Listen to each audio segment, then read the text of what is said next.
오늘 아침 창문을 여니 늦가을의 차가운 바람이 제 앙상한 뺨을 스치고 지나갑니다. 문득 우리가 살아가는 이 인생이라는 것이 참으로 기묘한 등산과 같다는 생각이 들었습니다. 여러분, 혹시 산을 좋아하십니까?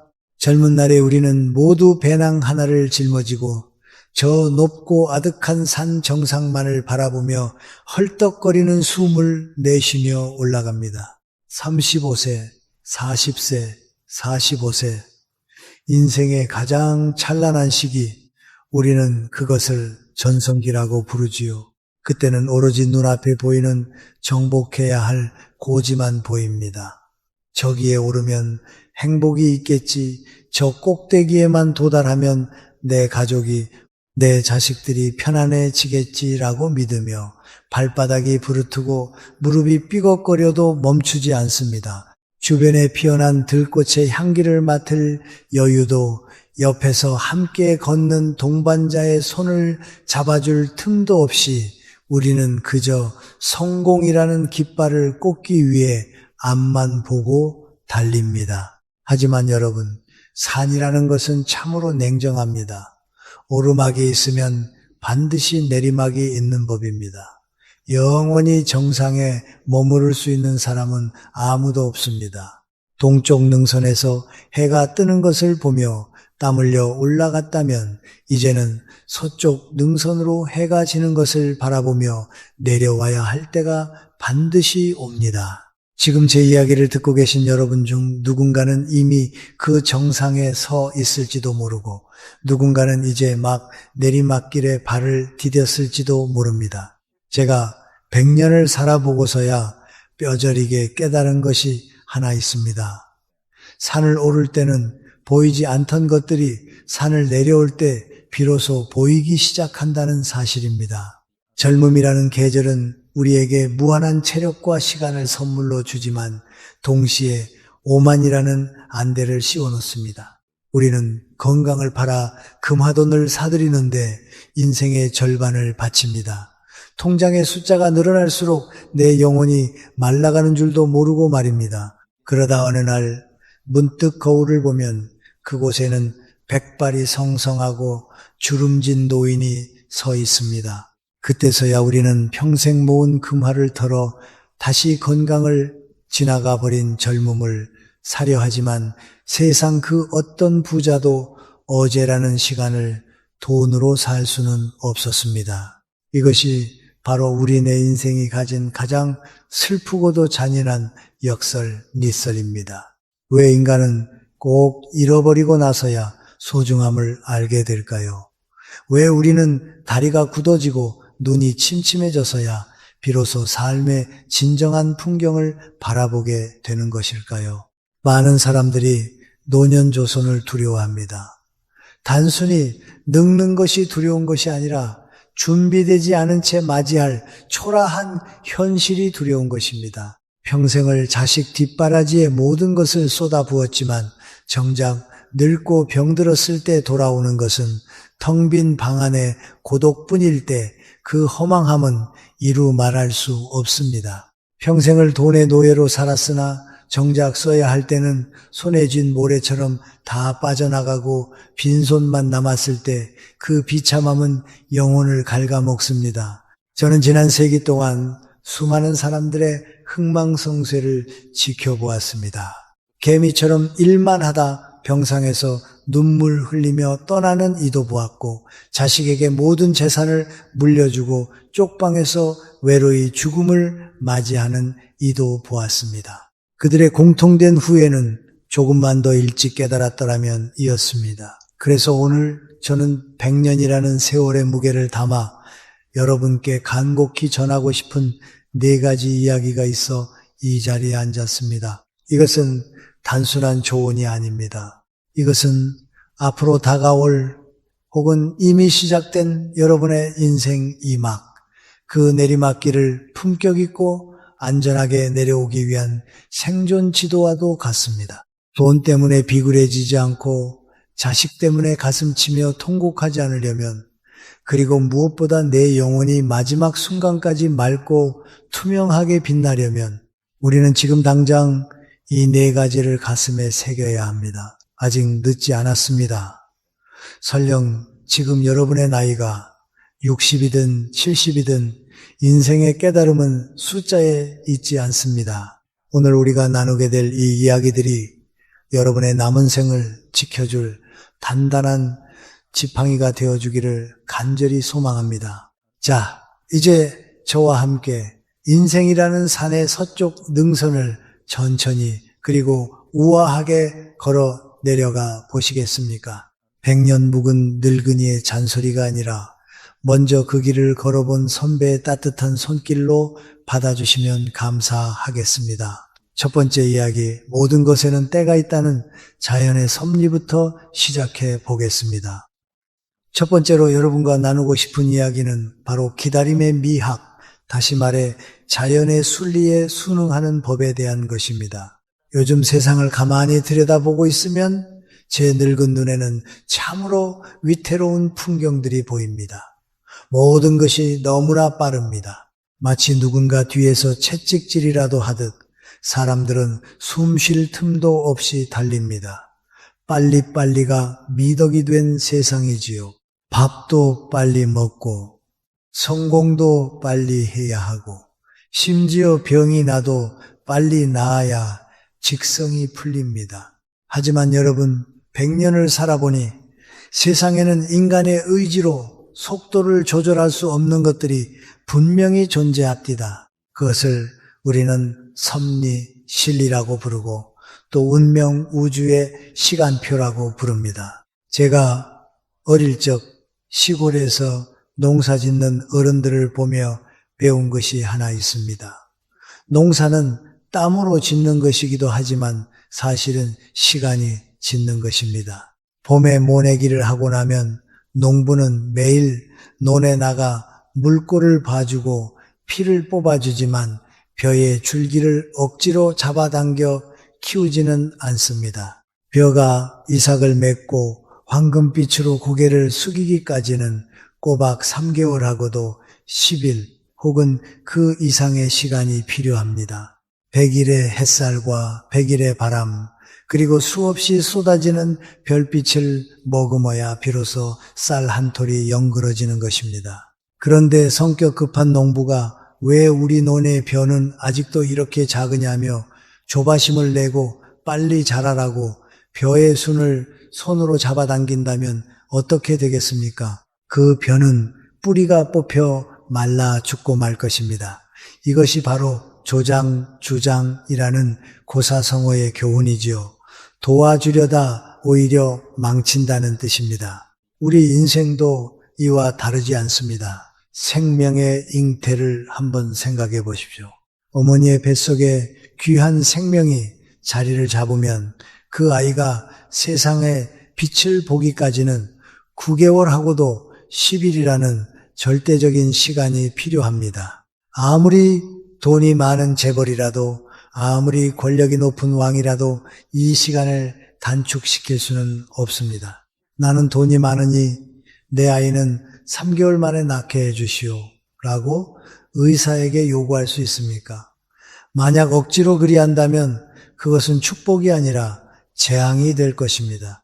이처럼 세상 모든 만물에는 저마다의 때가 있고 기한이 있습니다. 월요일이 지나야 화요일이 오고 화요일을 견뎌야 주말이 옵니다. 아무리 주말이 그립다고 한들 월요일 아침에 눈을 뜨자마자 일요일 저녁이 되기를 바랄 수는 없는 노릇입니다. 봄이 오려면 춥고 긴 겨울을 견뎌야 하고 나비가 날아오르려면 좁고 어두운 고치 속에서의 인내를 감내해야 합니다. 그런데 우리는 왜 인생에서만큼은 이 자연의 법칙을 거스르려 할까요? 특히 몸이 아프거나 인생의 시련이 닥쳤을 때 우리는 너무나 쉽게 무너지고 조급해합니다.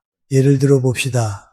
나이가 들어 폐렴이나 관절염 같은 병이 찾아왔다고 칩시다. 의사는 이 약을 드시고 푹 쉬시면 낫습니다 라고 말하며 5일치 약을 지어줍니다.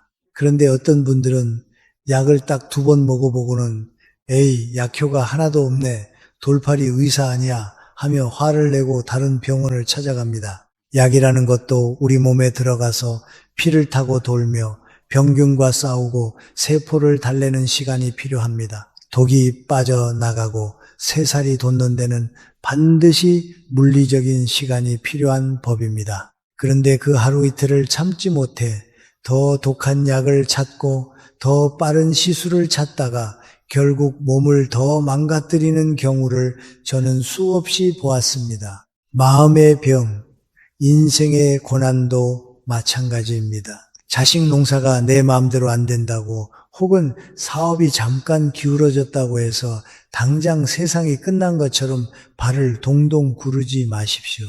왜 내 인생에는 아직 꽃이 피지 않는가? 라고 묻지 마십시오. 아직 3월인데 벚꽃이 피지 않는다고 나무를 탓하는 사람은 어리석은 사람입니다. 4월이 되면 피지 말라고 해도 흐드러지게 피어나는 것이 꽃입니다. 여러분의 인생에도 자식들의 인생에도 각자의 개화 시기가 따로 있습니다. 어떤 이는 초년에 꽃을 피우고 어떤 이는 저처럼 백발이 되어서야 인생의 향기를 피우기도 합니다. 현대사회는 지름길을 좋아합니다. 남들보다 빨리 가는 법, 벼락부자가 되는 법, 단기간에 성공하는 법, 서점에는 이런 책들이 넘쳐납니다. 하지만 인생이라는 긴 등산로에서 지름길은 대부분 가파른 절벽이거나 짐승들이 다니는 험한 길일 때가 많습니다. 빨리 가려다 넘어지면 무릎이 깨지는 것으로 끝나지 않습니다. 영혼이 다칩니다. 무언가를 간절히 원하신다면 씨앗을 심고 물을 준 뒤에는 묵묵히 기다릴 줄 아는 농부의 마음을 가지십시오. 기다림은 단순히 아무것도 안 하고 멍하니 있는 게으름이 아닙니다. 기다림은 씨앗이 땅속에서 뿌리를 내리고 싹을 틔울 수 있도록 믿고 지켜봐주는 가장 적극적인 사랑의 행위입니다. 지금 당장 결과가 보이지 않는다고 해서 헛된 시간을 보내고 있는 것이 아닙니다. 땅속에서는 그리고 여러분의 보이지 않는 운명의 흐름 속에서는 이미 거대한 변화가 준비되고 있습니다. 몸이 아프다면 내 몸이 스스로 치유할 시간을 주십시오.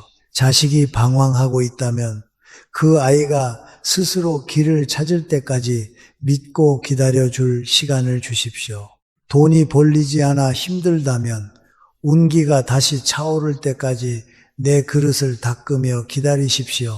급할수록 돌아가라는 옛말은 틀린 것이 하나 없습니다. 밥을 뜸들이지 않고 솥뚜껑을 열면 설익은 밥을 먹어야 하듯 인생도 뜸들이는 시간이 필요합니다. 그 시간을 견뎌낸 사람만이 비로소 인생의 잘 익은 고소하고 깊은 맛을 볼 수 있는 자격이 주어지는 것입니다. 여러분이 지금 겪고 있는 고통이나 기다림의 시간, 그것은 형벌이 아닙니다. 3개월 10일을 견뎌낸 벼가 황금빛으로 물들듯 여러분의 인생도 황금빛 노후로 익어가기 위한 필수적인 과정임을 잊지 마십시오. 이것이 제가 100년을 살며 첫 번째로 깨달은 절대 변하지 않는 자연의 법칙입니다. 이제 마음을 조금 느긋하게 먹으셨습니까? 그렇다면 우리는 두 번째 이야기로 넘어갈 준비가 된 것 같습니다. 행복은 과연 어디에서 오는가? 우리가 평생 짊어지고 온 그 무거운 배낭 속에 과연 행복이 들어있는가에 대한 이야기입니다. 자, 이제 인생이라는 등산길에서 잠시 멈춰서서 여러분의 등 뒤를 한번 돌아보시겠습니까? 여러분은 지금 어떤 배낭을 메고 계십니까? 그리고 그 배낭 안에는 무엇이 들어있습니까?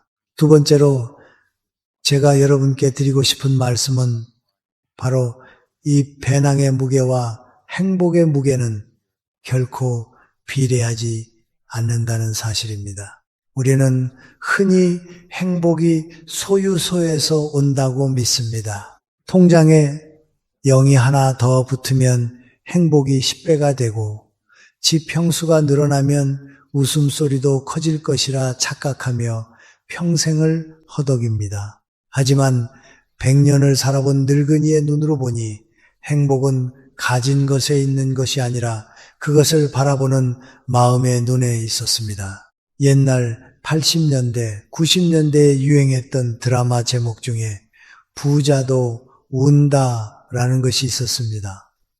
참으로 기가 막힌 제목이 아닐 수 없습니다. 여러분, 부자가 울면 가난한 사람보다 더 서럽게 웁니다. 왜냐하면 가진 것이 많다는 것은 그만큼 지켜야 할 것이 많다는 뜻이고 잃어버릴까봐 두려워해야 할 대상이 많다는 뜻이기 때문입니다. 상상해 보십시오.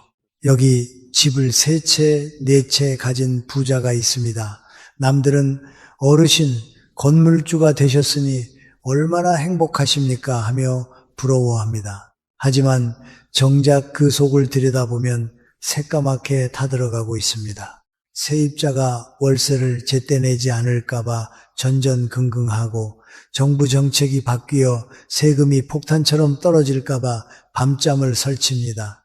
금고에 돈다발을 넣어두면 도둑이 들까 겁나고 은행에 넣어두면 인플레이션으로 돈값이 똥값이 될까봐 두렵습니다. 더 무서운 것은 내 자식들이 내 돈을 보고 달려들어 도박에 탕진하거나 사기를 당하지는 않을까 하는 의심의 지옥 속에 사는 것입니다. 이것이 과연 행복입니까? 제가 아주 흥미로운 비유 하나를 들려드리겠습니다. 이것은 제가 젊은 시절 전쟁통에 피난을 다니며 목격했던 풍경이기도 합니다. 어느 여름날 커다란 느티나무 아래 2사람이 잠을 청하고 있었습니다. 한 사람은 가진 것이라곤 낡은 러닝구, 러닝 셔츠와 반바지뿐인 가난한 사람이었습니다. 그는 잃을 것이 아무것도 없었습니다. 그저 배가 고프면 아무데나 앉아 주먹밥을 먹고 졸리면 나무 그늘이 제 집 안방인 양 벌러덩 드러누워 코를 골며 잡니다. 도둑이 온들 훔쳐갈 것이 없으니 대문을 잠글 필요도 보초를 세울 필요도 없습니다. 그의 잠은 갓난아기의 숨결처럼 평온하고 달콤합니다. 반면 그 옆에는 값비싼 보석과 돈다발이 가득 든 무거운 배낭을 맨 부자가 있었습니다. 그는 피곤해 죽겠는데도 깊은 잠을 이루지 못합니다. 배낭을 베개 삼아 머리에 베고 자려니 목이 아프고 가슴에 품고 자려니 숨이 막힙니다. 잠결에 나뭇잎 떨어지는 소리만 들려도 누구냐 하고 소스라치게 놀라 깹니다. 도둑이나 강도는 빈털터리는 거들떠 보지도 않지만 무언가를 소중하게 끌어안고 있는 사람에게는 눈을 번뜩이며 다가오기 때문입니다. 자, 여러분, 누가 더 행복한 사람입니까? 누가 더 자유로운 영혼입니까? 물론 가난이 자랑은 아닙니다.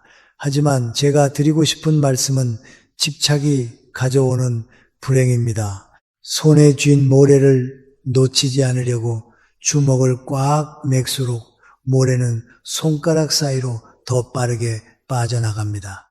옛 성현들의 말씀에 지족, 저주, 즉 족함을 알라는 말이 있습니다.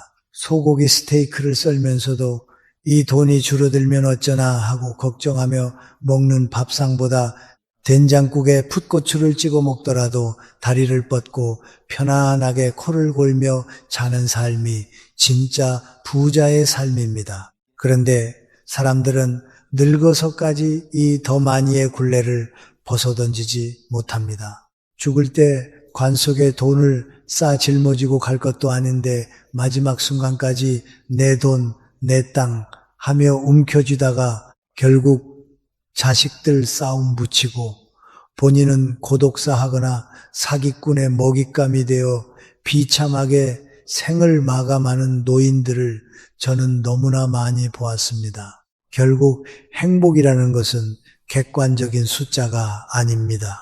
행복은 철저하게 주관적인 해석의 영역이며 내 삶을 바라보는 시선의 문제입니다. 장을 보러 가는 두 여인의 모습을 한번 떠올려 보십시오.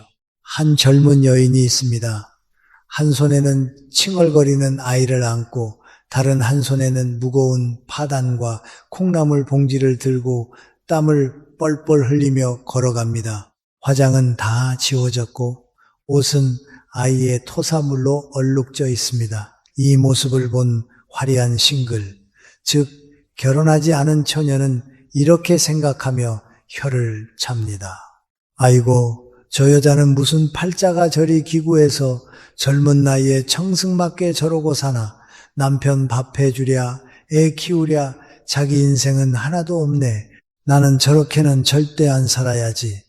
그녀의 눈에 극이 여인은 불행의 아이콘입니다. 하지만 정작 아이를 안고 가는 그 여인의 마음속은 어떨까요?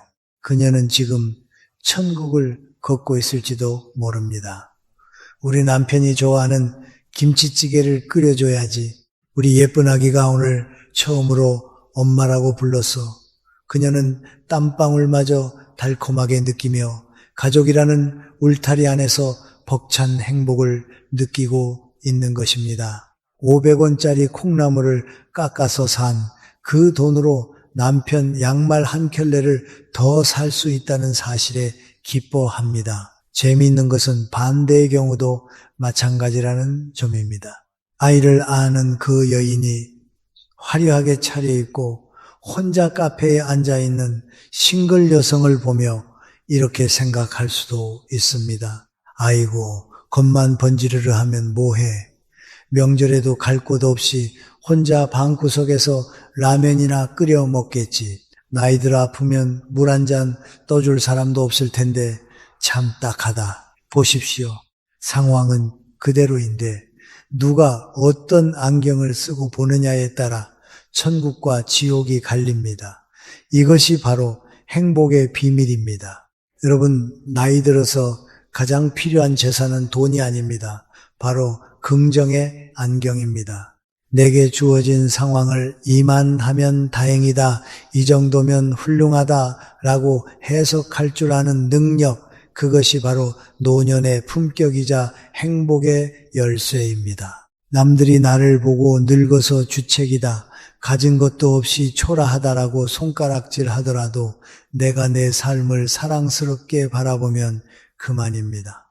내 마음의 밭에 꽃을 심으면 꽃밭이 되고 쓰레기를 심으면 쓰레기장이 되는 법입니다. 행복은 결코 백화점 진열대 위에 있는 명품 가방 속에 들어있지 않습니다. 그것은 오늘 아침 눈을 뜨고 마시는 따뜻한 믹스 커피 한 잔 속에, 길가에 핀 이름 모를 들꽃 속에, 그리고 그래, 이만하면 잘 살았다 라고 스스로를 토닥여주는 여러분의 따뜻한 가슴 속에 이미 들어 있습니다. 무거운 배낭을 이제 그만 내려놓으십시오. 움켜쥔 손을 펴야 새로운 것이 들어옵니다. 그 새로운 것은 바로 평안입니다. 자, 마음의 짐을 좀 내려놓으셨습니까? 그렇다면 이제는 우리 영혼을 더 맑고 투명하게 만들기 위해 반드시 버려야 할 또 다른 독두에 대해 이야기해 볼까 합니다. 세 번째 이야기, 내 안의 독소 배출하기입니다. 여러분, 이제 우리의 배낭을 다시 한번 점검해 봅시다. 그 안에는 돈이나 명예 같은 잡동사니만 들어있는 것이 아닙니다. 더 깊숙한 곳, 배낭의 가장 밑바닥에는 우리가 평생 미루어 두었던 숙제들과 차마 버리지 못한 썩은 음식물 같은 감정들이 엉겨붙어 있습니다.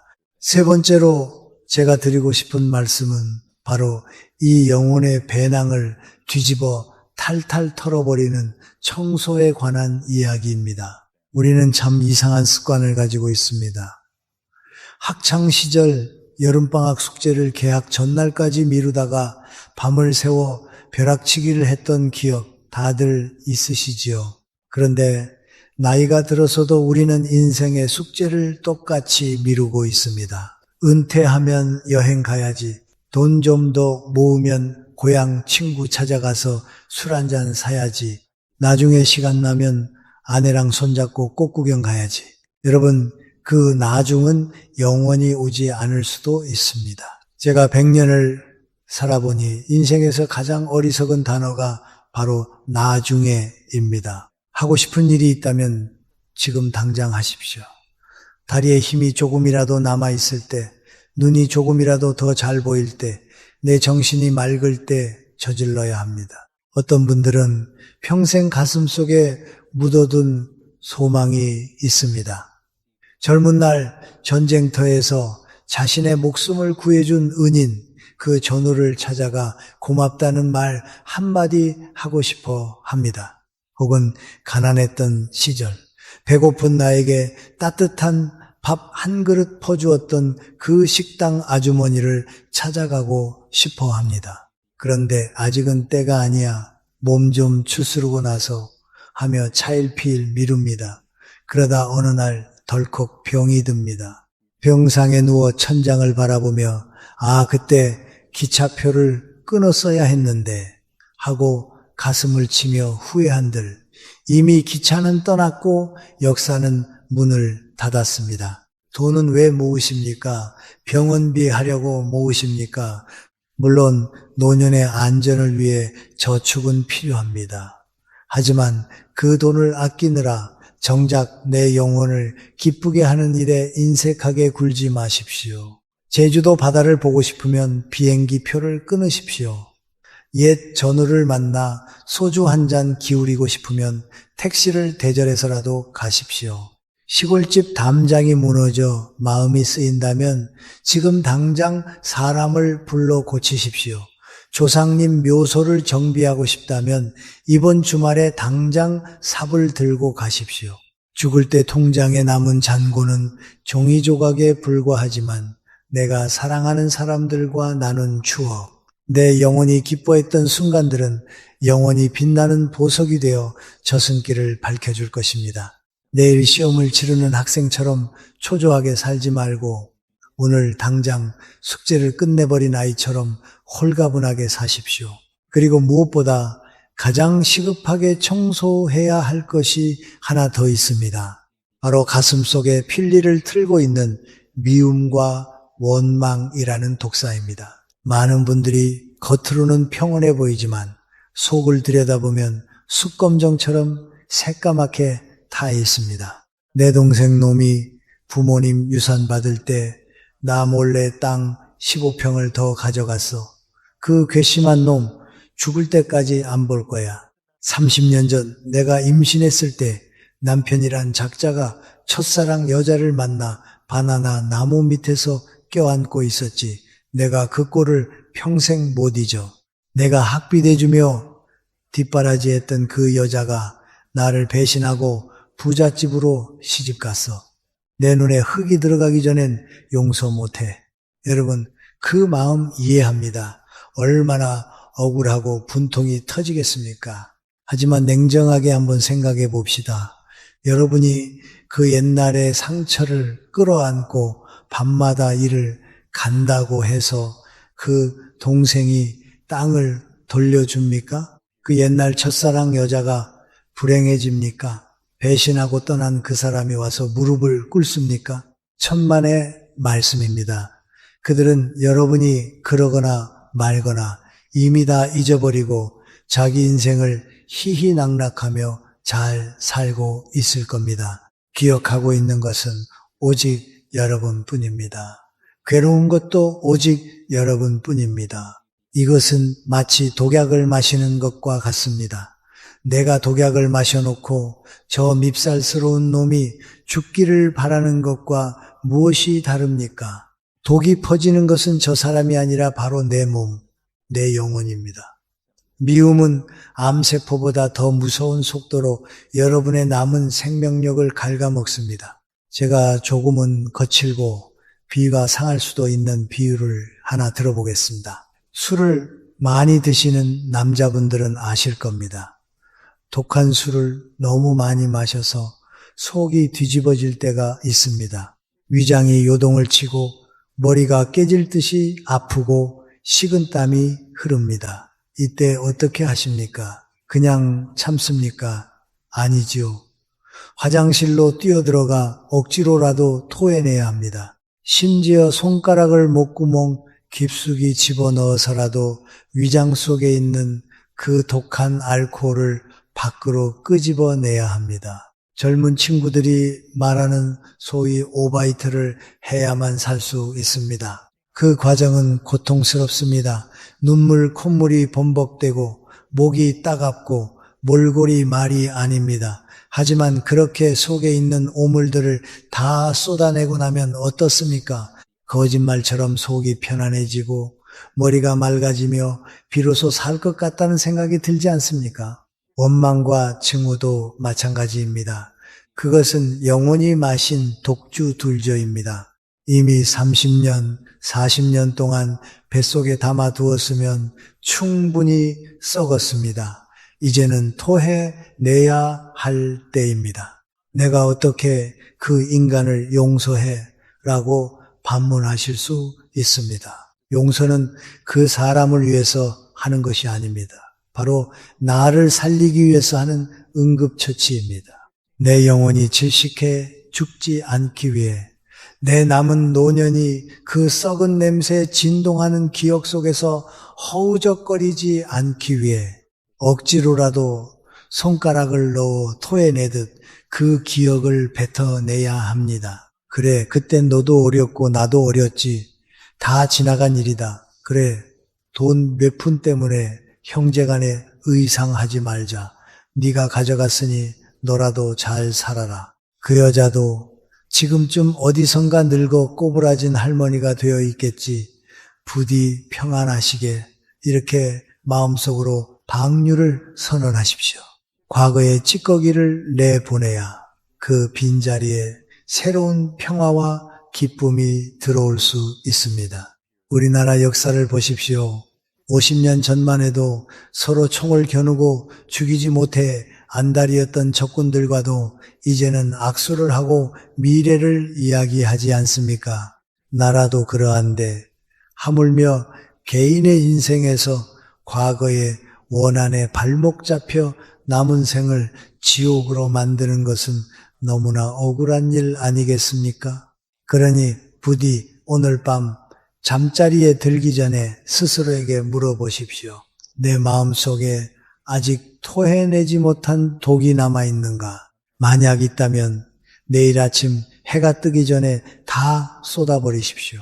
그리고 텅 빈 위장처럼 가벼워진 마음으로 따뜻한 죽 한 그릇 드시듯 평화로운 아침을 맞이하시길 바랍니다. 자, 이제 몸도 마음도 한결 가벼워지셨으리라 믿습니다. 마지막으로 우리가 늙어서도 자식들에게 짐이 되지 않고 오히려 존경받는 어른으로 남기 위해 지켜야 할 품격 있는 이기심에 대해 이야기하며 이 여정을 마무리할까 합니다. 네 번째 이야기, 가장 현명한 이기주의자가 되는 법입니다. 자, 이제 우리는 마지막 봉우리에 도달했습니다. 지금까지 우리는 인생의 속도를 늦추고 욕망의 배낭을 내려놓고 영혼의 독소를 토해냈습니다. 이제 남은 것은 무엇일까요? 바로 나 자신입니다. 네 번째로, 그리고 마지막으로 제가 여러분께 간곡히 당부하고 싶은 말씀은 이것입니다. 이제는 제발 이기적으로 사십시오. 평생을 가족을 위해, 회사를 위해, 나라를 위해 희생하며 살아오신 여러분, 이기주의라는 말이 낯설고 불편하게 들리실지도 모릅니다. 우리는 어릴 때부터 남을 배려하고 양보하는 것이 미덕이라고 배웠으니까요. 하지만 100년을 살아보니 노년의 이기심은 젊은 날의 욕심과는 다릅니다. 그것은 생존이자 마지막 자존감을 지키기 위한 방패입니다. 제가 말하는 이기심은 남에게 피해를 주라는 뜻이 아닙니다. 내 남은 에너지가 얼마 남지 않았음을 인정하고 그것을 오직 나를 위해, 그리고 내가 진정 사랑하는 사람들을 위해 아껴 쓰라는 뜻입니다. 구체적으로 어떻게 하는 것이 지혜로운 이기심인지 말씀드리겠습니다. 첫째, 거절의 미학 매혹을 배우십시오. 주변을 보면 꼭 돈 빌려달라는 사람들이 있습니다. 그것도 은행 문턱은 넘지도 못하면서 만만한 친척 어른이나 친구에게 손을 벌리는 사람들 말입니다. 급해서 그러니 며칠만 쓰고 갚겠다는 말 수없이 들어보셨지요. 냉정하게 말씀드립니다. 미안하지만 내 노후 자금이라 건드릴 수 없다라고 딱 잘라 거절하십시오. 그것이 여러분을 지키는 길입니다. 늙어서 돈 없으면 자식 눈치 보이고 병원비 걱정에 잠 못 이룹니다. 빌려주고 속 끓이느니 안 빌려주고 욕 한 번 먹는 게 100번 낫습니다. 그리고 또 하나, 만나면 불평불만만 늘어놓는 친구, 남 험담하기 좋아하는 독성 톡식 인간관계를 과감히 정리하십시오. 우리의 시간은 이제 금보다 귀합니다. 긍정적인 이야기, 즐거운 추억을 나누기에도 부족한 시간에 남의 쓰레기 같은 감정 배설물을 받아주고 있을 여유가 어디 있습니까? 그들을 멀리하는 것은 죄가 아닙니다.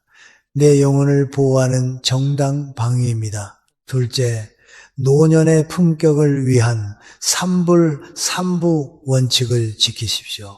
제가 만든 원칙이 있습니다. 늙어서 추해지지 않으려면 절대 하지 말아야 할 3가지, 즉 비웃지 않기, 탄식하지 않기, 논쟁하지 않기입니다. 하나, 남을 비웃지 마십시오.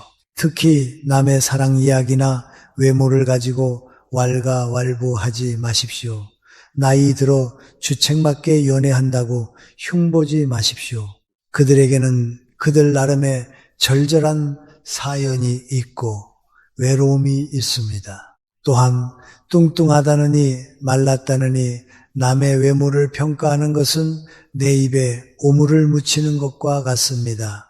늙을수록 입은 닫고 지갑은 열라는 말이 있지요. 남을 판단하는 대신 그저 따뜻한 눈길 한번 주는 것이 훨씬 더 큰 덕을 쌓는 일입니다. 둘, 자신의 팔자를 탄식하지 마십시오. 내 고향이 찢어지게 가난해서 내가 부모만 잘 만났어도 저 영감쟁이랑 결혼만 안 했어도 제발 이런 푸념은 그만두십시오. 여러분의 고향, 부모, 배우자는 모두 여러분의 역사이자 뿌리입니다. 50년, 60년을 함께 산 배우자를 이제 와서 부정하는 것은 지나온 내 인생 전체를 침뱉는 것과 다를 바 없습니다. 바꿀 수 없는 과거를 두고 탄식하는 것은 스스로를 비참하게 만들 뿐입니다. 그래, 그 척박한 땅에서 내가 이만큼 일궈냈다. 그래도 저 사람 덕분에 자식들 낳고 이만큼 살았다라고 긍정하십시오. 그것이 승자의 태도입니다. 셋, 논쟁하지 마십시오. 이것이 가장 중요합니다. 술 취한 사람, 잃을 것이 없는 막가파, 그리고 길에서 우연히 만난 낯선 사람과는 절대 싸우지 마십시오. 술 취한 사람과 싸우는 것은 미친 개와 짖는 시합을 하는 것과 같습니다. 이겨도 본전이고 지면 망신입니다. 또 잃을 게 없는 사람은 무서운 것이 없습니다. 그들은 자존심 하나로 버티는 사람들인데 그 자존심을 건드리면 무슨 짓을 할지 모릅니다.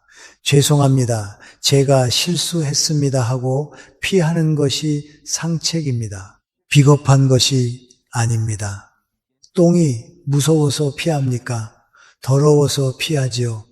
내 평온한 하루를 그런 무의미한 싸움으로 망치지 마십시오. 셋째, 자식에게 자석 같은 부모가 되십시오. 많은 노인들이 자식들이 코빼기도 안 비친다며 섭섭해 합니다.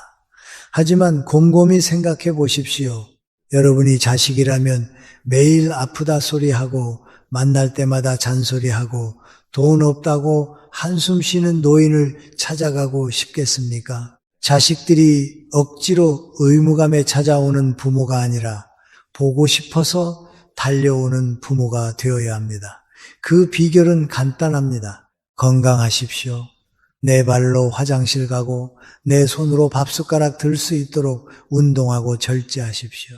자식에게 짐이 되지 않는 것만으로도 최고의 유산을 물려주는 것입니다. 독립적이 되십시오. 경제적으로 조금이라도 자립해 있으십시오. 큰 돈이 아니어도 좋습니다. 손주들 용돈 쥐어줄 정도의 비상금만 있어도 자식들 앞에서 당당할 수 있습니다. 그리고 무엇보다 밝게 웃으십시오. 자식들이 오면 왔느냐, 고생했다 하며 환하게 맞아주십시오. 며느리 밥상이 좀 짜도 맛있다 하고 사위가 사온 옷이 좀 촌스러워도 고맙다 하십시오. 집안에 긍정의 기운이 흘러야 자식들도 그 기운을 받으러 옵니다. 부모의 집이 감정의 쓰레기통이 아니라 휴식의 쉘터가 되어야 합니다. 마지막으로 어디서 죽을 것인가 보다 어떻게 살 것인가를 고민하십시오.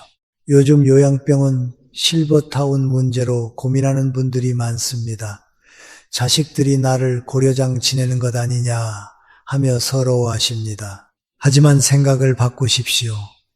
자식들이 모두 출근하고 텅 빈 집에서 혼자 라면 끓여 먹으며 텔레비전만 보고 있는 것이 행복일까요? 아니면 시설 좋은 곳에서 또래 친구들과 어울리고 영양 잡힌 식사를 하고 전문적인 간호를 받는 것이 행복일까요? 중요한 것은 장소가 아닙니다. 내 마음의 자주성, 주주승입니다. 내 집에서 살더라도 자식에게 의존적이면 감옥이고 요양원에 있더라도 내가 주도적으로 생활하면 그곳이 낙원입니다. 자식들에게 부담 주지 않고 전문가의 도움을 받으며 내 마지막 존엄을 지키겠다는 당당한 태도를 가지십시오. 그것이 현대판 효도이고 현대판 자존감입니다.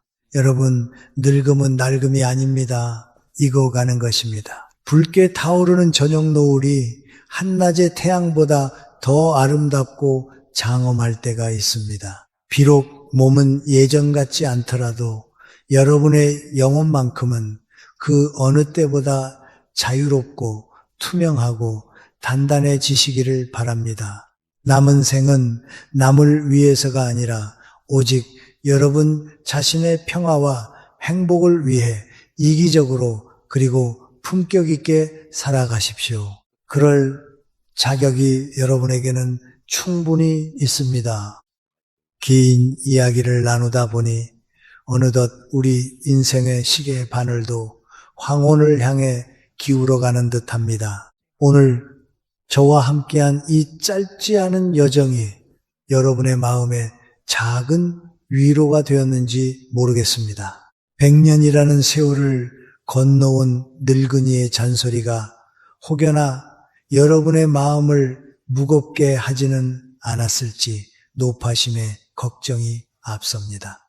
하지만 부디 제 이야기를 차가운 훈계가 아닌 먼저 그 길을 걸어본 선배가 건네는 따뜻한 손난로처럼 받아주시면 좋겠습니다.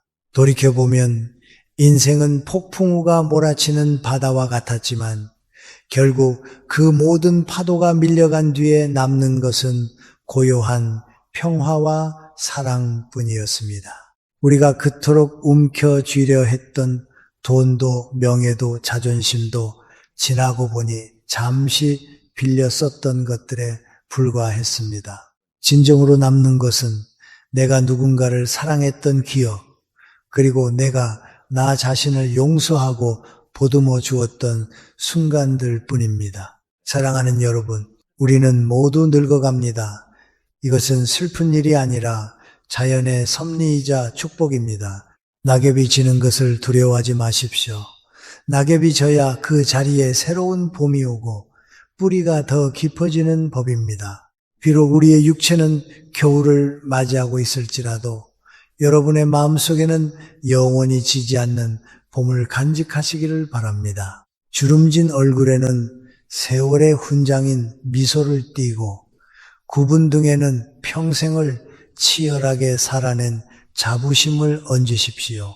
누가 뭐래도 여러분은 충분히 훌륭하게 살아오셨습니다. 누가 뭐래도 여러분의 삶은 그 자체로 아름다운 역사책입니다.